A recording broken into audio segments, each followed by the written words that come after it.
They called her a fool. They whispered behind their lace fans that she was throwing her life away for a beggar in a dirty coat. Erica was the town's most eligible spinster, and Elias Graves was nothing but a dirt-poor widower with 3 wild daughters and a patch of land the devil wouldn't claim. The whole town of Silver Creek laughed when they rode away. But they didn't know what Elias was hiding behind those jagged ridges.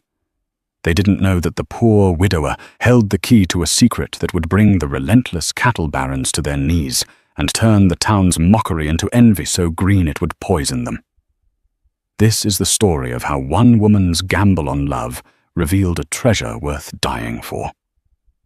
The year was 1884, and the town of Silver Creek, Colorado, was a place where reputation was worth more than gold dust. If you had a good name, you could get credit at Miller's General Store. If you didn't, you were lucky to get a nod on the street. Erica Miller had a good name. In fact, she had the best name.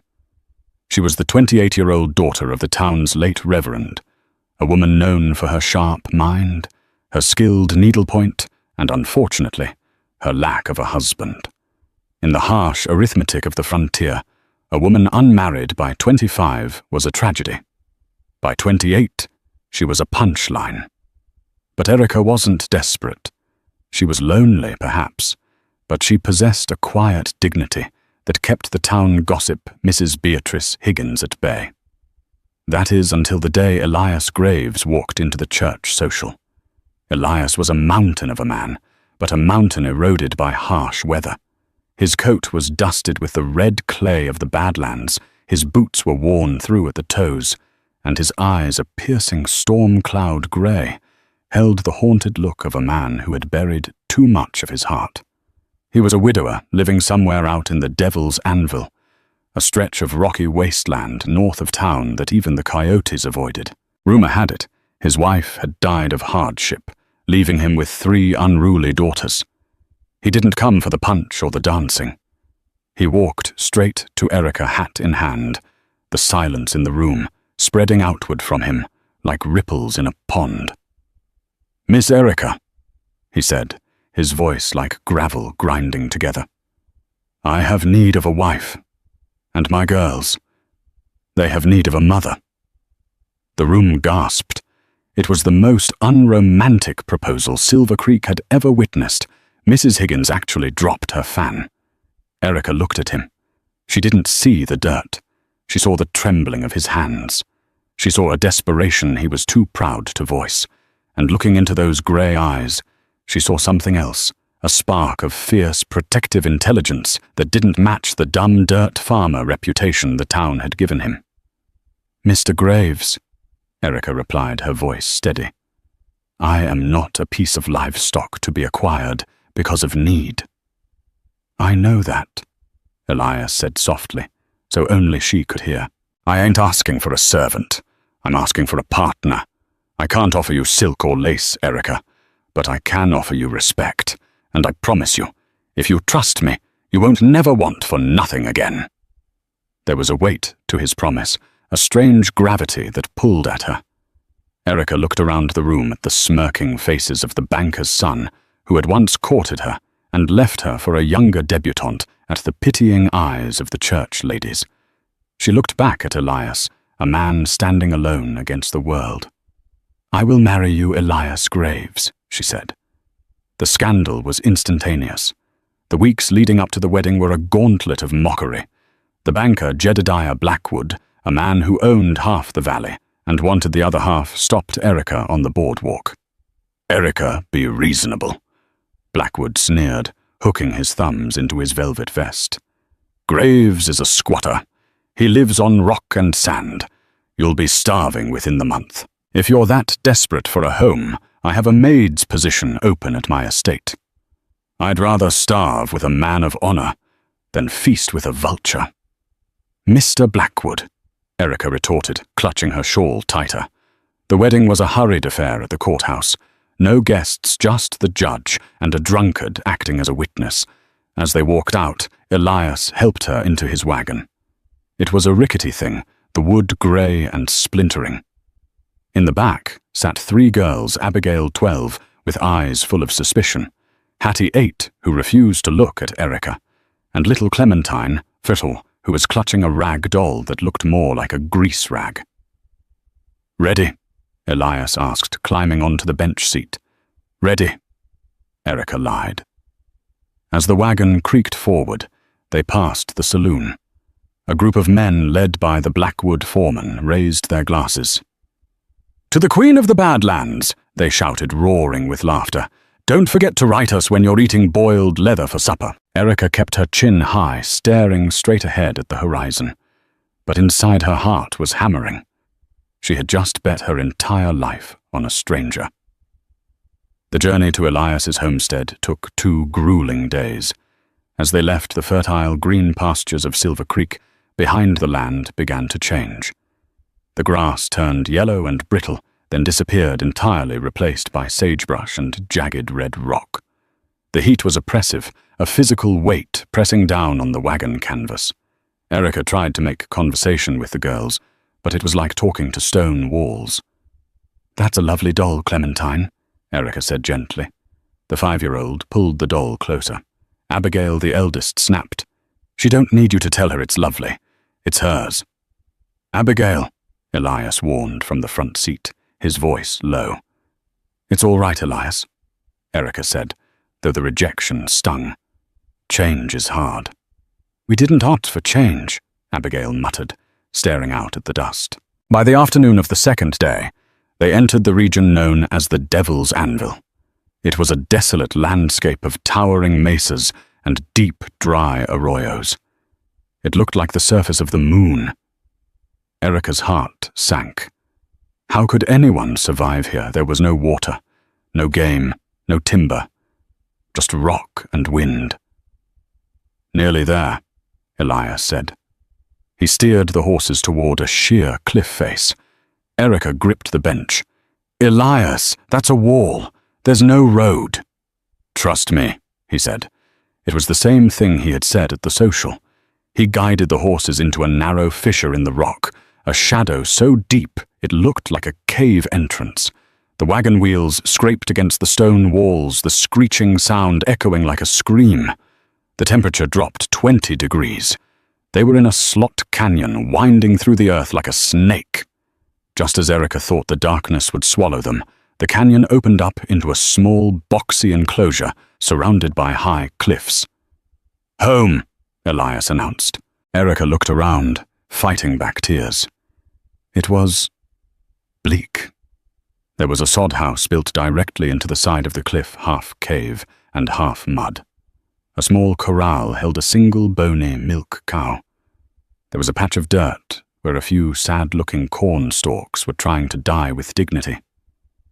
"This is it," she whispered. Elias jumped down and offered her a hand. "For now. It keeps the wind off and the heat out." The first week was a nightmare. The sod house was dark and smelled of wood smoke and old grease. The girls were engaged in open warfare against her. Hattie put a lizard in Erica's sewing basket. Abigail accidentally spilled the water bucket Erica had just hauled from the muddy seep that served as their well. But the hardest part was the silence of Elias. He was up before dawn and gone until after dark. He would return exhausted, his hands bleeding, covered in a strange greyish dust. He wouldn't say where he had been, only that he was working the North Ridge. "Working on what?" Erica asked one night over a dinner of thin rabbit stew. "Elias, there's nothing on the North Ridge but buzzards. You're killing yourself for dust." Elias looked up, his face gaunt in the lantern light. "I'm building something, Erica. You have to wait." "We don't have time to wait." Erica snapped, the stress finally breaking her composure. "The flour is low. The girls have no shoes for winter. The town... They were right, weren't they? We are starving in a hole in the ground." Elias stood up his chair, scraping loudly. He looked angry, but then his shoulders slumped. He walked over to a heavy wooden chest in the corner of the room, the only piece of furniture that looked solid. He unlocked it with a key he wore around his neck. He pulled out a small leather pouch and tossed it onto the table. It landed with a heavy thud, that didn't sound like coins. Erica opened it. Inside wasn't gold. It was a handful of stones, deep, mesmerizingly blue stones veined with black. Turquoise. But not just any turquoise.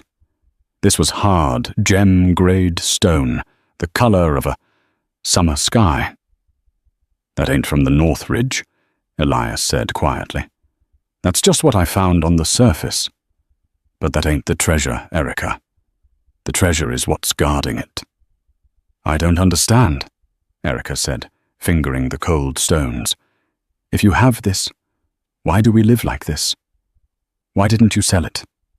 "Because if I sell one stone in Silver Creek, Jedediah Blackwood will know." Elias said, his voice hardening.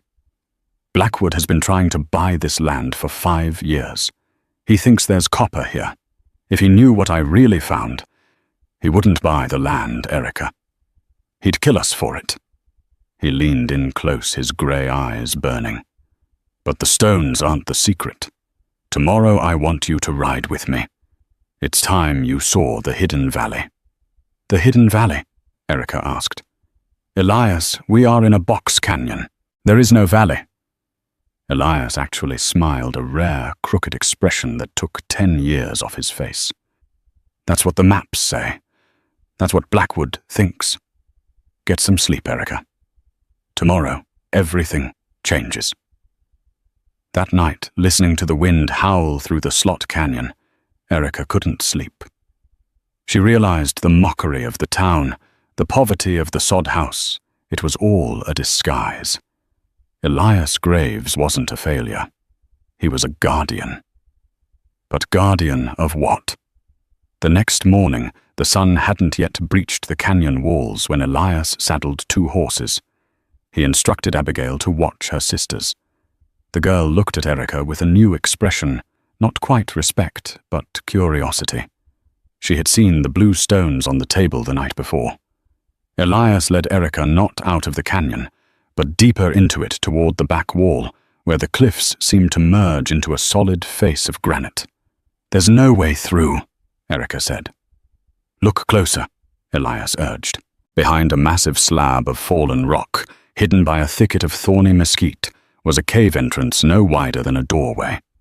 They had to dismount and lead the horses. The passage was pitch black and smelled of damp earth, a stark contrast to the dry dust outside. They walked for 20 minutes in the dark, the ground sloping upward. Then Erica saw light ahead. Not the harsh glare of the desert sun, but a soft, filtered green light. They emerged onto a ledge, and Erica's breath left her body in a rush. Below them lay a valley, perhaps 3 miles long and a mile wide, completely enclosed by the sheer, unscalable cliffs of the Devil's Anvil. But it wasn't a desert. It was a paradise. A waterfall cascaded down the far cliff, feeding a crystal-clear lake that shimmered in the center of the valley. Massive cottonwood trees and oaks created a canopy of shade. The grass was knee-high and lushly green. Erica saw deer grazing near the water unafraid. "My God," Erica whispered. It's Eden." "The natives knew about it," Elias said, standing beside her. "An old Apache scout showed me the way 10 years ago, after I saved his life. He called it the breath of the mountain. The water comes from an underground aquifer that never runs dry, even in the worst droughts." He pointed to the far side of the valley, where the rock face was exposed. "And there in the quartz veins near the water, that's where the gold is. Not dust, Erica. Veins." Erica turned to him, her mind reeling. "Gold? You have water timber and gold, Elias. You're the richest man in Colorado." "And the most dangerous," he corrected. "This valley, it's fragile. If Blackwood finds it, he'll bring in hydraulic pumps. He'll blast the cliffs to get the gold. He'll drain the lake and cut the trees. He'll turn this paradise into a mud pit within a year." He took her hands, his calloused thumbs brushing her skin. "I didn't marry you to cook my meals, Erica. I married you because you're smart. You can read legal papers. You know how the town works. I know how to protect the land with a rifle. but I don't know how to protect it with a pen. I need you to help me claim this land, legally so ironclad that not even the governor can take it from us. That is why I brought you here." Erica looked out over the valley. She thought of the sneering faces in town. She thought of the poor widower jokes. A fire ignited in her chest, not of greed, but of vindication.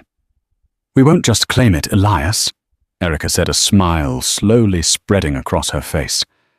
"We are going to make them pay for every insult. But first we have to survive the winter, and we have to keep the girls quiet." "The girls know about the valley," Elias said. "They've been sneaking in here to swim for years. That's why they hate the soddy. They know what's waiting for them." Erica laughed, a genuine hearty laugh. "Those little rascals. Well then, if we're going to fight Blackwood, we need a plan, and I think I know exactly how to start." Back in the sod house, the dynamic shifted instantly. Erica wasn't just the stepmother anymore. She was a co-conspirator. She sat down with Abigail, Hattie, and Clementine. "Listen to me," Erica said, her voice firm. "We are sitting on a kingdom, but to keep it, we have to play a game. When we go to town, we are poor. We are miserable. We are starving. Can you do that?" Abigail grinned a wicked, sharp-toothed smile that looked just like her father's. "I can look miserable, ma'am. I've been practicing." "Good," Erica said, "because next week I'm going into town to sell some of your father's junk to Mr. Blackwood, and I'm going to make him think he's winning." The trip back to Silver Creek a month later was a theatrical masterpiece. Erica wore her oldest dress rubbing dust into the hem. She deliberately didn't brush her hair. Elias slumped in the wagon seat, looking defeated. They parked in front of the general store. As expected, Mrs. Higgins and her circle were there. "Oh, look," Mrs. Higgins whispered loudly. "The prodigal bride returns. She looks thin." Erica climbed down, keeping her head low. She walked straight to the bank where Jedediah Blackwood sat behind his mahogany desk. "Mrs. Graves," Blackwood smirked. "Come to your senses. I assume you're here to ask for that maid position." Erica sat in the chair, twisting a handkerchief in her hands. "Mr. Blackwood, it's harder than I thought. The land is so dry. Elias tries, but—" She let a sob escape. Blackwood's eyes gleamed. "I told you, Erica. The man is a failure." He found some rocks," Erica said, trembling. "He thinks they might be worth something. He wants to buy a plow. I told him it's foolishness, but—" She placed 3 of the raw turquoise stones on the desk. They were good quality, but she had deliberately chosen the smaller, unpolished ones. Blackwood picked one up, examining it. He was a greedy man, but he wasn't a geologist. He saw blue stone. "Pretty, but hardly a fortune, Erica. Semi-precious at best." Could you give us $50 for the lot?" Erica begged. "Just for a plow and some winter wheat." Blackwood laughed. $50, Erica. I'm running a business, not a charity. I'll give you 20, and I'll have you sign a lien on the property. If you can't pay the 20 back in 6 months, the land deed reverts to the bank." This was the trap. Erica knew Blackwood wanted the land speculatively. He didn't know about the gold or the water, but he wanted the acreage for cattle grazing rights. A lien? Erica feigned horror. "But Elias—" "Take it or leave it," Blackwood said cold. Erica signed the paper, but she had read the document upside down while he was gloating. It specified the coordinates of the homestead, the rocky wasteland known as Plot 44. It did not specify the unclaimed waste territory behind the ridge, because on the town maps that area was marked as solid mountain. Erica took the $20. She walked out of the bank, looking devastated. "Well?" Elias asked when she climbed into the wagon. "He took the bait," Erica whispered. "He thinks we're desperate. He thinks he owns us. Now we use this $20 to file the claim on the valley at the land office in Denver. Not here. In Denver." "Denver is a week's ride," Elias said. "Then you better get moving," Erica said. "I'll hold down the fort." As Elias rode off that night under the cover of darkness, Erica sat in the soddy with a shotgun across her lap. She knew the hardest part was coming. Blackwood was arrogant, but he wasn't stupid. If he saw Elias heading toward the capital, he'd get suspicious. 2 days later, the foreman of the Blackwood ranch, a brute named Silas Vane, rode up to the soddy. He didn't dismount. "Where's your man, Mrs. Graves?" Vane shouted. "Hunting!" Erica lied, standing in the doorway. Abigail stood behind her, clutching a pitchfork. "Hunting in the Badlands." Vane spat tobacco juice on their clean step. "Boss wants to know when that payment is coming. He's feeling impatient. Maybe he wants the land early." "We have 6 months," Erica said steadily. "The contract is signed." "Accidents happen out here, ma'am," Vane sneered. "Fires happen. Rock slides happen. Tell Elias to be careful." Vane rode off, but he didn't go back to town. He rode north, toward the ridge, toward the entrance to the slot canyon. Erica's blood ran cold. If Vane found the slot canyon, he'd find the valley. "Abigail," Erica said, her voice shaking, "I need you to do something very brave." "What?" the girl asked. "I need you to take the pony and ride to the old mine shaft on the east mesa. Make a trail. Make it look like your father is hiding something there." "But that's a decoy," Abigail realized. "Exactly. Lead them away from the valley. Can you do it?" Abigail didn't hesitate. "Watch me." Abigail Graves was 12 years old, but in the Badlands age was measured in scars, not years. She rode the pony, a skittish mare named Bess, with the ease of a Comanche scout. Following Erica's instructions, she didn't ride fast. She rode just fast enough to be seen catching the sunlight on the ridges so that Silas Vane, watching from a mile back with his spyglass, would catch the flash of her movement. She led him east toward the Dead Man's Shaft, an abandoned silver mine that smelled of sulfur and rot. She dismounted, scuffed the ground to make it look like heavy traffic, and dragged a heavy sack of rocks into the mine entrance, acting furtive and terrified. Then she slipped out the back ventilation shaft, shimmied down a ravine, and doubled back toward the homestead, leaving Vane and his men to spend hours navigating the treacherous, unstable tunnels in search of a treasure that didn't exist. But the victory was short-lived. 3 days passed. Elias had not returned. The heat was becoming unbearable, a suffocating blanket that made the air shimmer. And then the weather turned. In the high desert, storms don't roll in. They explode. The sky turned a bruised purple, and the wind began to scream through the slot canyon like a dying train whistle. Erica, Hattie, and Clementine were huddled in the sod house. Abigail had just returned, her face pale. "They're coming back," she panted, bolting the heavy wooden door. "I saw dust on the ridge, not the east ridge. Here. They figured it out, Erica." Vane wasn't stupid. When he found the mine empty, he realized he'd been played by a child. Now he was coming back with a bruised ego and a thirst for violence. "Put out the lantern," Erica ordered. Her heart was hammering against her ribs like a trapped bird, but her hands were steady. She reached for Elias's spare Winchester rifle.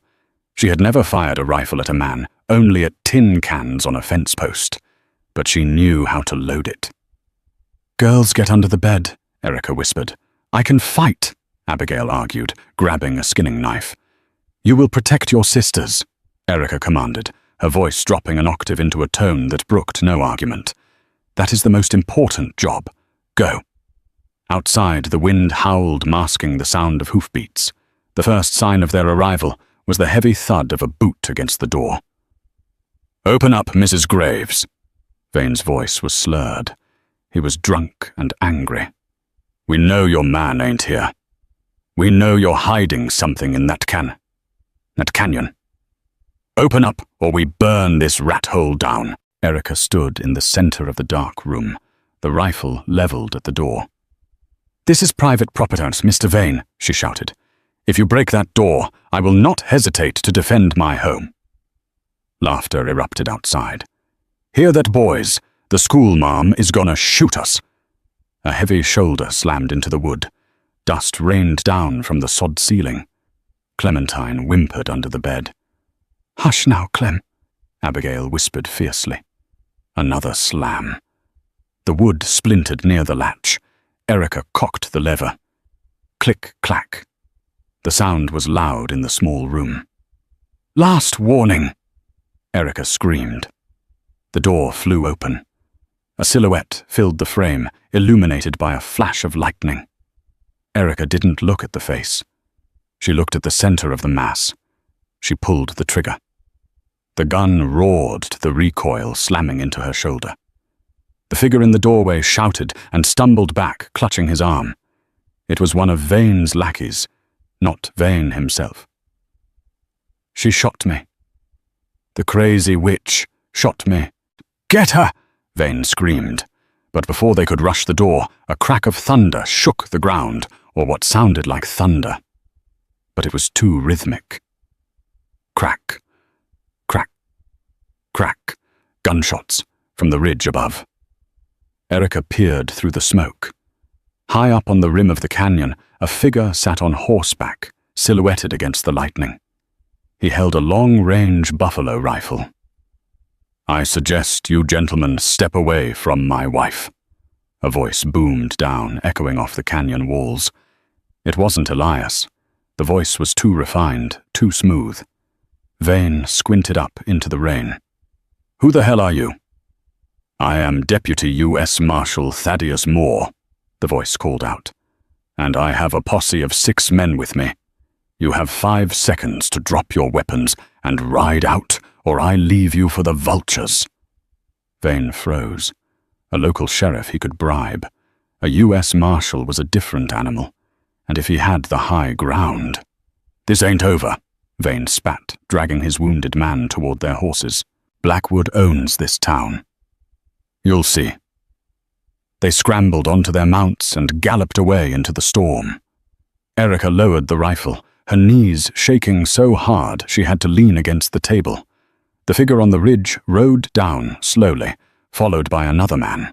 The second man jumped off his horse before it even stopped moving and ran into the soddy.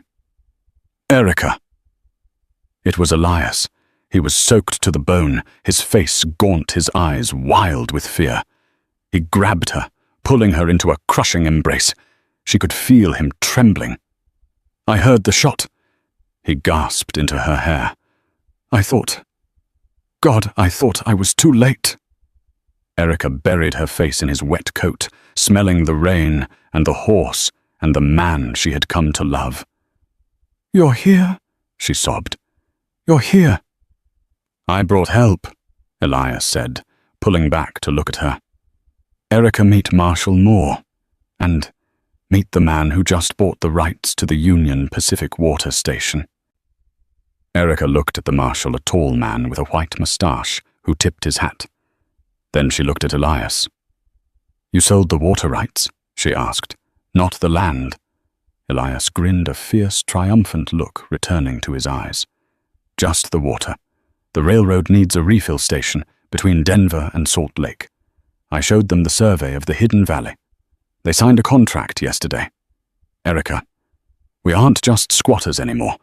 We're partners with the biggest railroad in America." The storm that had raged over the Devil's Anvil broke just before dawn, leaving the high desert scrubbed clean. The air, usually thick with dust, smelled sharply of sagebrush ozone and wet stone. Inside the sod house, the mood was one of grim determination. There was no celebration yet, only the quiet, methodical preparation for war. But this wasn't a war of bullets. It was a war of perception. Erica stood before the cracked mirror, adjusting the collar of the blue silk dress she had kept hidden in the bottom of her trunk for 3 months. It was a relic from her old life, a garment of fine French fabric that seemed alien against the mud walls of the dugout. But as she fastened the pearl buttons, she wasn't dressing for vanity. She was donning armor. "You look like a queen," a small voice said. Erica turned to see Clementine peeking out from behind the curtain. The little girl was scrubbed clean, her hair braided tight. "Not a queen, Clem," Erica said, crouching down to straighten the girl's sash. "A witness. People believe what they see, not what they hear. Today we have to make them see something they don't understand." Outside, the preparations were heavier. Elias was outside with Marshal Thaddeus Moore. The two men stood by the corral, speaking in low tones. Elias had shaved his beard, revealing a jawline that was sharp and strong. He wore a suit he had purchased in Denver, black broadcloth, crisp and tailored. He didn't look like a squatter or a dirt farmer. He looked like a man who owned the horizon. "The town is expecting a funeral," Elias said, as Erica emerged into the sunlight. He offered her his hand, his grey eyes scanning her face with an intensity that made her breath hitch. "Or they're expecting to see us in chains." "Then let's not keep them waiting," Erica replied. They rode out an hour later. It was a procession designed for impact. Marshal Moore and his deputies rode point, their badges gleaming in the sun. Behind them came the wagon, but this time Elias didn't drive it. He hired one of the marshal's men to handle the team. Elias and Erica rode horseback side by side on two matching bays that the marshal had brought with him, sleek, powerful animals that danced against the bit. Abigail, Hattie, and Clementine rode in the wagon dressed in their Sunday best, looking less like wild canyon children and more like the heirs to a dynasty. The journey to Silver Creek took 4 hours, but the silence between them was heavy with anticipation. As the town came into view, shimmering in the heat haze, Erica felt a cold knot of anxiety in her stomach. Everything they had, the land, their freedom, their future, hinged on the next 60 minutes. Silver Creek was busy. It was Wednesday market day, and the streets were clogged with wagons. But as the procession turned onto Main Street, the noise died away. Conversations stopped mid-sentence. A blacksmith dropped his hammer. The sight of Elias Graves, the man they called a beggar, riding a thoroughbred horse alongside a U.S. Marshal was so jarring that the town couldn't process it. Is that the widow?" Mrs. Higgins whispered from the boardwalk, clutching her throat. Erica kept her chin high, looking neither left nor right. She could feel the eyes on her, the judgment, the confusion. She focused on the courthouse at the end of the street. They didn't stop at the bank. They didn't stop at the saloon. They rode straight to the hitching post in front of the town hall. Elias dismounted and helped Erica down. He didn't rush. He moved with the deliberate, terrifying calm of a man who holds all the aces. "Stay with the girls," Elias told the deputy driving the wagon. "If anyone approaches them, you have my permission to be unpleasant." "Yes, sir." The deputy nodded. Elias offered his arm to Erica. "Ready?" "As I'll ever be," she whispered. They walked up the steps, Marshal Moore trailing a few paces behind like a silent guardian. Inside the courtroom was stiflingly hot. Judge Miller, a man with a walrus mustache and a penchant for sleeping through testimony, was presiding over a dispute regarding a stolen pig. The room was packed with the usual loafers and gossips. In the front row sat Jedediah Blackwood. He was leaning back in his chair, whispering something to Silas Vane, who sat next to him with his arm in a sling, a souvenir from Erica's rifle the night before. Blackwood looked smug. He looked like a man who had already mentally spent the money he was going to make from the Graves foreclosure. When the heavy oak doors swung open, the sound echoed like a gunshot. Elias and Erica walked down the center aisle. The sound of their boots on the floorboards was the only noise in the room. Blackwood turned. His smile faltered, then vanished. He blinked, as if trying to clear a mirage. He looked at the suit. He looked at Erica's silk. He looked at the marshal. "Your Honor." Elias's voice boomed deep and resonant, cutting through the stagnant air.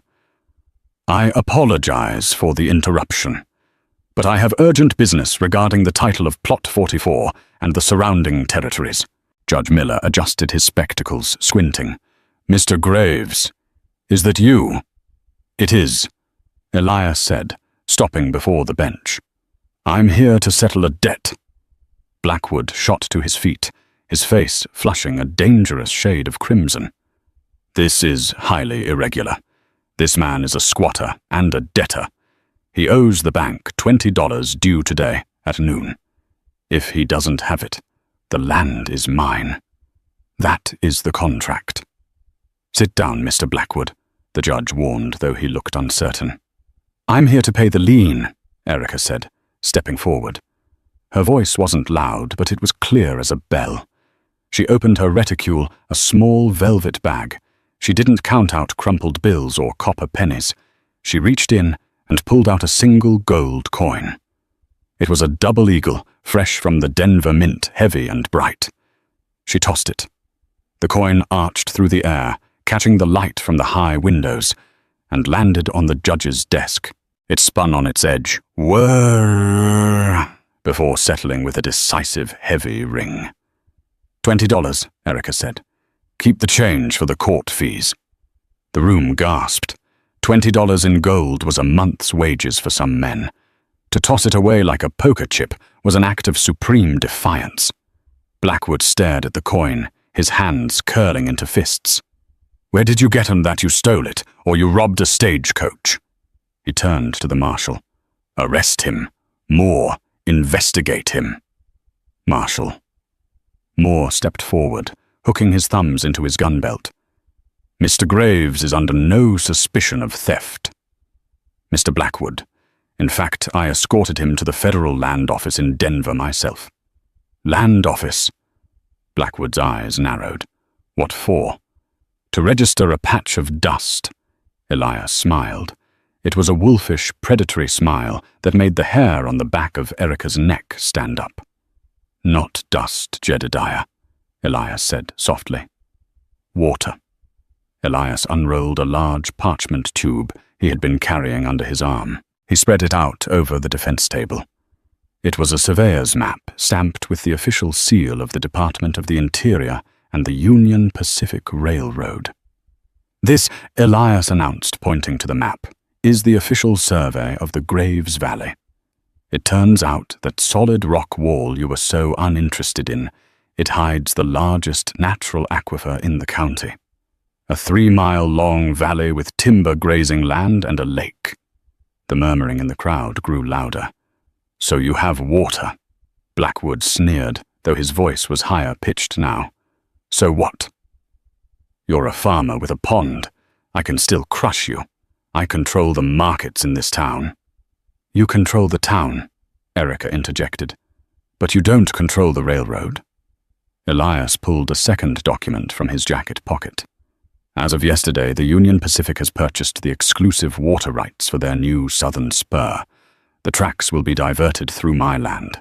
They are building a depot, a refueling station and a hotel, and in exchange they have provided a signing bonus. Blackwood looked like he had been slapped. The railroad. The railroad was God in the West. If the Union Pacific was backing Elias, Blackwood was powerless. That's a lie, Blackwood stammered. There's no way. And one more thing. Elias interrupted, his voice dropping to a gravelly rumble. While the surveyors were mapping the water, they found something else in the quartz veins near the falls. He reached into his pocket again. He pulled out a bundle wrapped in dark velvet.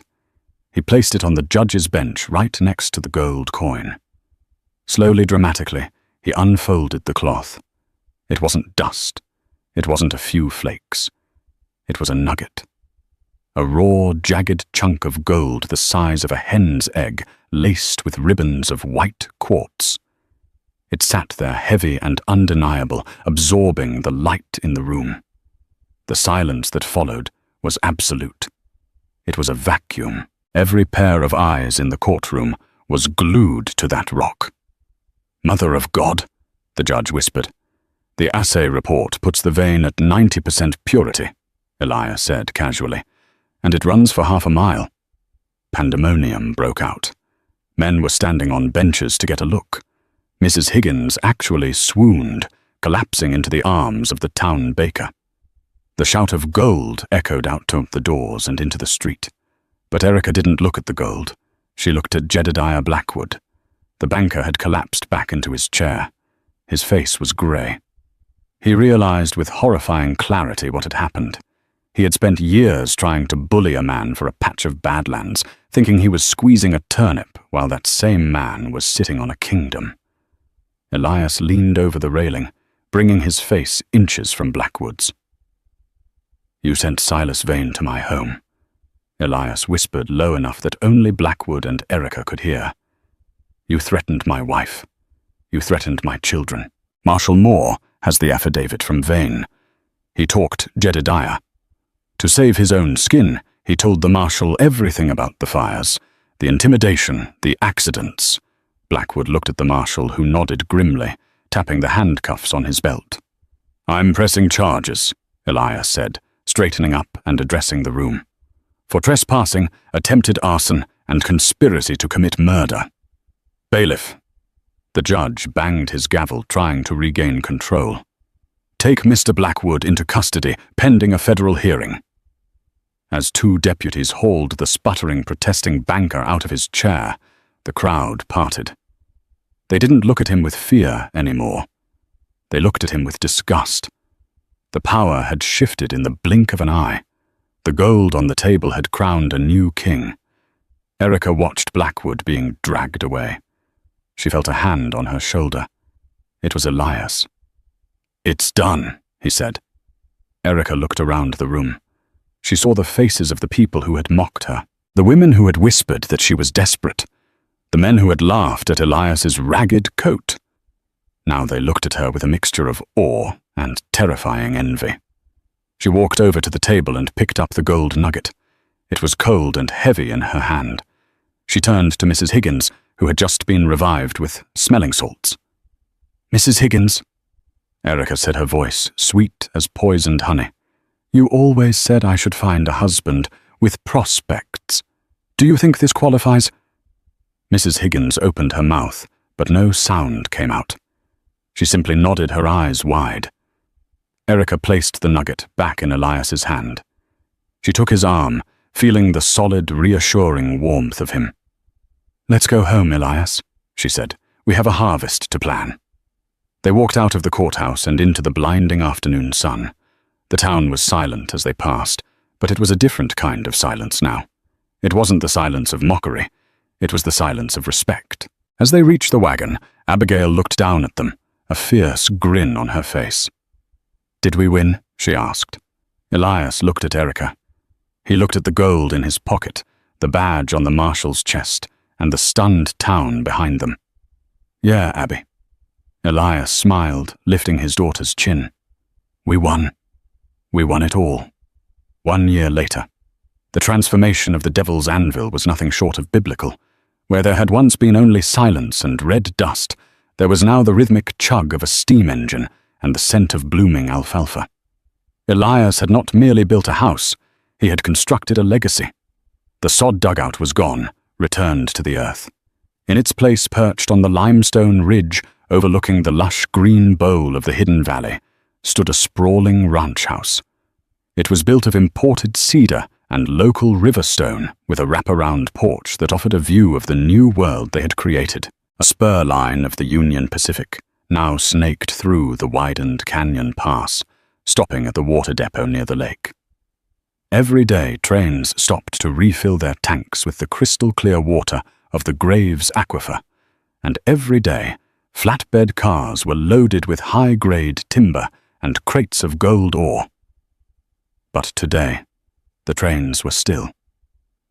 Today was the first annual Valley Harvest Festival. It was Erica's idea. "We cannot live in a fortress, Elias," she had told him. "If we want to truly win, we don't just defeat them. We invite them in. We let them see exactly what they threw away." The gates to the valley were thrown open. The people of Silver Creek arrived in a steady stream of buggies and wagons. They rode through the Graves Pass, the slot canyon Elias had widened with dynamite, and emerged blinking into the sunlight. The collective gasp of the townspeople was audible from the porch where Erica stood. They expected a mine.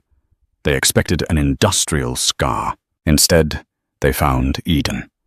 The waterfall cascaded down the cliffs in a silver ribbon, feeding a lake that reflected the deep blue Colorado sky. The orchards planted just 10 months prior were already heavy with fruit thanks to the miraculous soil. Erica smoothed the skirt of her ivory lace dress. She wasn't the spinster anymore. She wasn't the pity case. She was the matriarch of the wealthiest estate in the territory. "They look terrified," a voice said beside her. Erica turned to see Abigail. The girl was 13 now, tall and striking, wearing a dress of yellow silk. But she still wore her riding boots, and her eyes held that familiar, sharp vigilance. "They aren't terrified, Abby," Erica corrected gently. "They are humbled. There is a difference." "I see Mrs. Higgins." Abigail pointed out a mischievous glint in her eye. "She looks like she swallowed a lemon." "Be kind," Erica warned, though she couldn't suppress a smile. "Kindness is the cruelest weapon we have today." Erica descended these steps and walked into the crowd. The atmosphere was strange at first, stiff and awkward. The townspeople who had spent years mocking Elias Graves were now drinking his wine and eating roast venison at his tables. Mrs. Beatrice Higgins was holding a crystal punch cup as if it were a grenade. When she saw Erica approaching, she stiffened, fixing a brittle smile onto her face. "Erica, darling," Mrs. Higgins cooed, her voice pitching too high.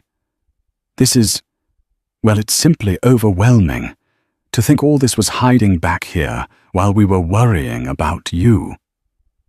"Worrying?" Erica repeated, her tone pleasant but sharp as glass. "I recall you predicting I would starve, Beatrice.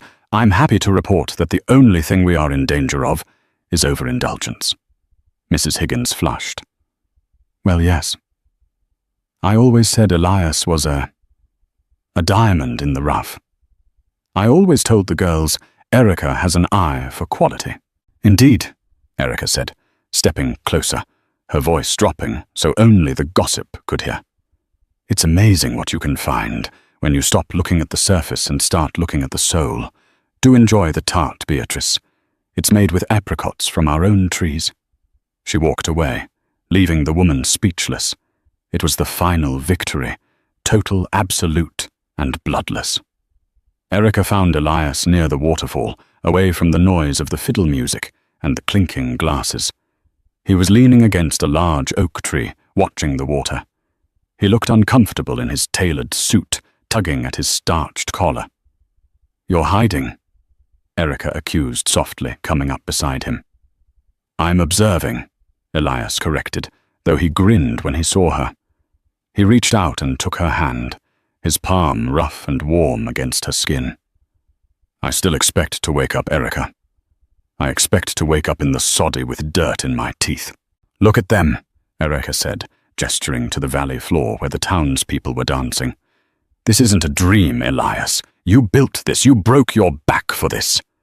"We built this," he said firmly. He turned her to face him, blocking out the crowd. "I had the land, Erica, but I was a ghost. I was just haunting these rocks until you showed up. You're the one who turned it into a home. You're the one who made them respect us." He looked over her shoulder at his daughters. Hattie and Clementine were chasing fireflies by the water's edge, shrieking with laughter, while Abigail was showing the banker's son how to properly tie a lasso, looking thoroughly unimpressed by his efforts. "I didn't marry you for the gold, you know," Erica whispered, looking up into his storm-grey eyes. "I know," Elias replied. "You married me for my charming personality and my leaky roof." "I married you," she said, her voice trembling with emotion, "because I saw a man who would move mountains for the people he loved. And it turns out I was right. You actually moved the mountain." The music swelled a slow waltz. "Dance with me, Mr. Graves," Erica commanded. "I'm a terrible dancer," Elias protested. "You are the richest man in the county and the master of the Hidden Valley," Erica said, pulling him close. "No one is going to dare tell you that you have 2 left feet." Elias laughed, a deep, resonant sound that seemed to vibrate through her chest. He pulled her into his arms and they began to move. They danced on the edge of the water under the canopy of the cottonwoods. The sun was setting. setting the red cliffs of the Devil's Anvil on fire, casting a golden glow over the valley. The townspeople stopped to watch. The gossip stopped. The jealousy stopped. For a moment, there was just the music, the water, and the two of them.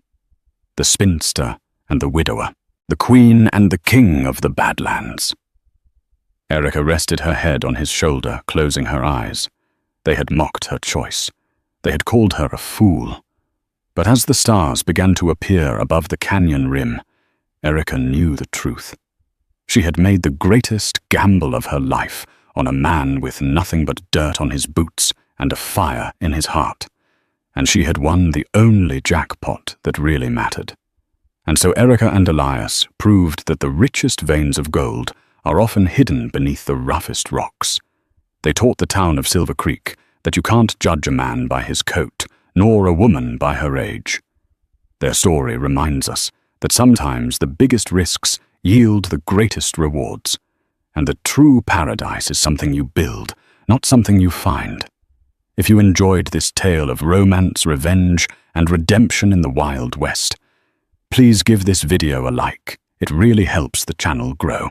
Don't forget to share it with someone who loves a good love story, and subscribe for more hidden gems and dramatic tales from the frontier. What would you have done in Erica's shoes?